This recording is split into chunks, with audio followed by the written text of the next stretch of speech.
শুরুতে অভিনন্দন জানাতে চাই আর্জেন্টিনা টিমকে। কি খেললো রে ভাই, আর্জেন্টিনা দুর্দান্ত ভাবে কামব্যাক করেছে।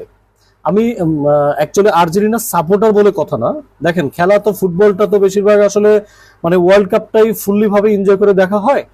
আর এছাড়া ধরেন হয়তো বা ক্লাবের খেলা মাঝে মাঝে কিছু যদি চোখের সামনে পড়ে, বার্সেলোনা অথবা রিয়াল মাদ্রিদ, চেলসি, লিভারপুল এদের খেলা সামনে পড়লে মাঝে মাঝে খেলা দেখি। আদারওয়াইজ কিন্তু আমরা ওই খেলাগুলো নিয়ে মাতামাতি করি না। কিন্তু একটা নর্মাল একটা বিষয়, মানে আর্জেন্টিনা ৭৯ মিনিট পর্যন্ত মানে তারা ২-০ গোলে পিছিয়ে আছে, ওইখান থেকে তারা যেইভাবে মানে মানে ৯১ মিনিট পর্যন্ত ৩ গোল দিয়ে কামব্যাক করেছে, দুর্দান্ত, হোয়াট এ পারফরমেন্স। হ্যাঁ, আসলে এটাকে আপনারা কি বলবেন? হ্যাঁ, তাদের ভালো খেলা দিয়ে তারা কিন্তু কামব্যাক করেছে।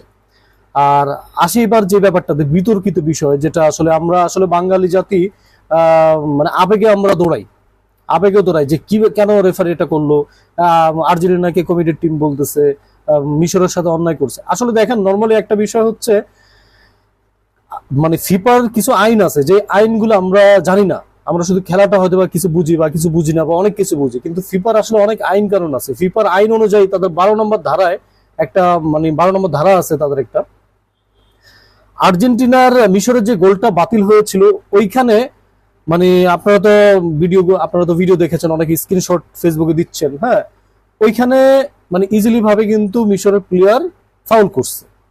আর সালার সাথে যেটা হয়েছে, সালা কিন্তু বল ছেড়ে দিছে তখন, হ্যাঁ বল ছেড়ে দিছে, ওই মুহূর্তে গিয়ে ফাউলটা হয়েছে, ওটা ফাউলের মানে ইয়াতে গণনা হয় না।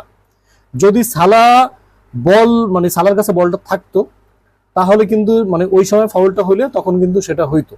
আপনারা জানি না দেখছেন কিনা রিসেন্টলি এই যে ইংল্যান্ড আর একটা কার সাথে খেলা, যিনি আপনার এরকম একটা মানে পেনাল্টি দেয় নাই। হ্যাঁ, না দেওয়ার কারণ হচ্ছে এই যে সেম, যে ও বল থেকে মানে নিজে পড়ে যাচ্ছিল। হ্যাঁ, যাই হোক, আমার কথা হচ্ছে ঠিক আছে, আমরা খেলাকে ভালোবাসি।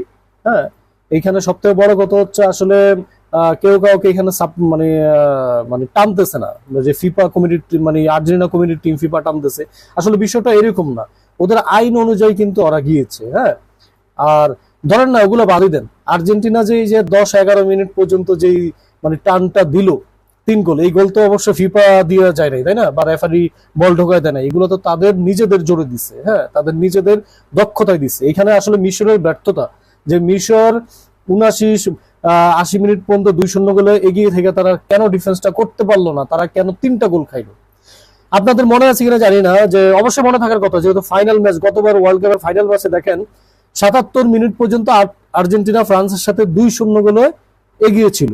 সেইখানে মানে ৪-৫ মিনিটের ভিতরে ফ্রান্স ২ গোল কিন্তু দিয়ে দিচ্ছে এমবাপ্পে। হ্যাঁ, তা সেখানে কি বলবেন? সেটা আর্জেন্টিনার ব্যর্থতা ছিল, যে তারা ডিফেন্সটা করতে পারে নাই। তো এটা সম্পূর্ণরূপে আমি মনে করি যে মিশর ডিফেন্স করতে পারে না, এটা তাদের ব্যর্থতা। হ্যাঁ হ্যাঁ, রেফারি কিছু ভুল সিদ্ধান্ত দিয়েছে, যেমন তর্কাতর্কি, বিতর্ক, লাল কার্ড দেওয়া। হ্যাঁ, কিন্তু এই দুইটা ফাউল নিয়ে আসলে রেফারির জায়গা ঠিক আছে, ফিফা তার আইন অনুযায়ী কিন্তু মানে সেটা চালিয়েছে। এখন আমরা আবেগের ইয়াতে বললে তো হবে না, আপনারা এই জিনিসগুলা জানবেন, তারপরে এগুলো কথা বলবেন। আমরা আবেগে হয়তো অনেক ভালোবাসি, হ্যাঁ, এই জন্য হয়তো আমরা অনেক কথা বলি। আর সব থেকে বড় কথা হচ্ছে আর্জেন্টিনা ভালো খেলেছে, আর্জেন্টিনা দুর্দান্ত ভাবে মানে এইখানে আমি একজন আর্জেন্টিনা সাপোর্টার, আমারই তো ভালো লাগে না যে ৭৫ মিনিট প্লাস হয়ে গেছে, এখনো গোল পাচ্ছে না। আমি কনফার্ম ধরে নিচ্ছি যে হেরে নিবে। হ্যাঁ, হয়তোবা সর্বোচ্চ একটা গোল দিবে। সেইখানে ১০ মিনিটের ভিতরে ৩টা গোল দেওয়া, আপনারা বুঝতে পারতেছেন আপনারা? সেইখানে ৩টা গোল দেওয়া মানে কি? সেখানে ৩টা গোল দেওয়া মানে হচ্ছে তাদের দক্ষতা আছে, যে তারা ওইভাবে 3টা গোল দিতে পেরেছে। হ্যাঁ, যাই হোক, অভিনন্দন আর্জেন্টিনাকে। আর্জেন্টিনা সুইজারল্যান্ডের সাথে কোয়ার্টার ফাইনালে দেখা হচ্ছে, ইনশাল্লাহ দেখা যাক কি, আশা করি ভালো কিছু হবে। তাই আপনাদেরকে অনুরোধ করছি, আপনারা আজে বাজে কথা না বলে ফিফার আইনগুলো জানেন, খেলার আইনগুলো জানেন, তারপরে আপনারা এইসব বিষয় নিয়ে কথা বলেন। আবেগে উড়ার দরকার নেই আমাদের। ঠিক আছে, থ্যাংক ইউ।